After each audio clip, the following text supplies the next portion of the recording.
माँ अनपढ़ नहीं थी। रागिनी पापा के साथ घर संभालने को रुक गई थी, क्योंकि भाभी का एक तो 7वां महीना चल रहा था और दूसरे भाई को छुट्टी भी नहीं थी रुकने की। रवि और बच्चे उसे आश्वासन देकर चले गए थे कि तुम्हारी अनुपस्थिति में भी सब मैनेज हो जाएगा। उफ, पता नहीं क्या हालत बनाएंगे मेरे पीछे से घर की।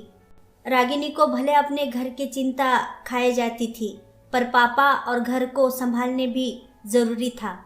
मम्मी इस परिवार की धुरी थी। मम्मी ही क्यों, हर स्त्री अपने परिवार की धुरी ही होती है, पर हम उसके सामने कभी ना तो मानते हैं ना जताते हैं कि कितने करीने और समझदारी से मम्मी ने इस गृहस्थी को सजाया और संभाला था। पर पापा हमेशा उन्हें अनपढ़ और बेवकूफ़ ही बोलते थे। भले ही मजाक में या लाड़ में कहते थे, पर क्या माँ को कभी बुरा लगा ही नहीं।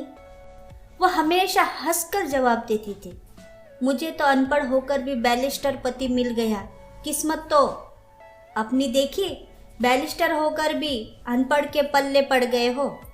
उनका ये हंसी मजाक सुनते ही तो बड़े हुए थे हम, और इसीलिए दिल के किसी कोने में हम भी माँ को अनपढ़ ही मान बैठे थे।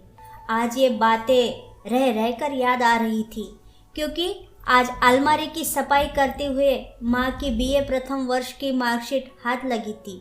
एक डायरी भी मिली थी जिसमें उनके द्वारा लिखी अनगिनत कविताएं और शायरियाँ सजी हुई थी। अल्लड़ जवानी में संयोग सपनों से लेकर पापा को पहली बार चुपकर देखने का अपना अनुभव, शादी के बाद की रुमानियत और फिर अपने एक एक सपने का बिखरते जाना, सब कुछ बयां किया था माँ ने अपनी इस डायरी में। पापा से पहली बार अनपढ़ सुनकर वो कितनी रोई थी, वो भी इस पन्ने में कैद उनकी आंसुओं के निशान बता रहे थे। माँ अनपढ़ नहीं थी, अनपढ़ तो हम सब थे जो कि कभी माँ के जज्बात समझ ही नहीं पाए।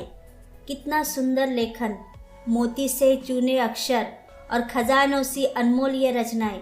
माँ ने कलम और इस डायरी को ही अपना हमराज बना लिया था। क्या हुआ बेटा, क्या पढ़कर रो रही है?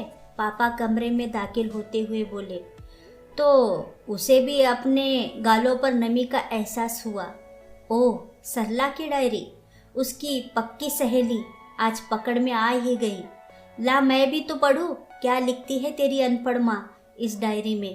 पापा ने हाथ से डायरी लेते हुए कहा। अनपढ़ नहीं थी माँ, रागिनी गुस्से से बोली। जानता हूँ बेटा, माँ अनपढ़ नहीं थी, अनपढ़ था मैं, जो अपने पद और शिक्षा के दम में कभी उसके एहसासों और भावना को पढ़ ही नहीं पाया। बहुत मांगता था उससे ये डायरी पढ़ने के लिए। कहती, अब तुम अनपढ़ ही भले, इस उम्र में अब पढ़ लिख कर क्या ही करोगे। शून्य में निहारते हुए पापा के बहते आंसुओं में रागिनी उनकी पराजय, उनका पश्चाताप और माँ के लिए प्यार देख पा रहे थे। उसने डायरी को पापा के साथ छोड़ दिया, क्योंकि सबसे पहले उसे पढ़ने का हक पापा का ही था। शायद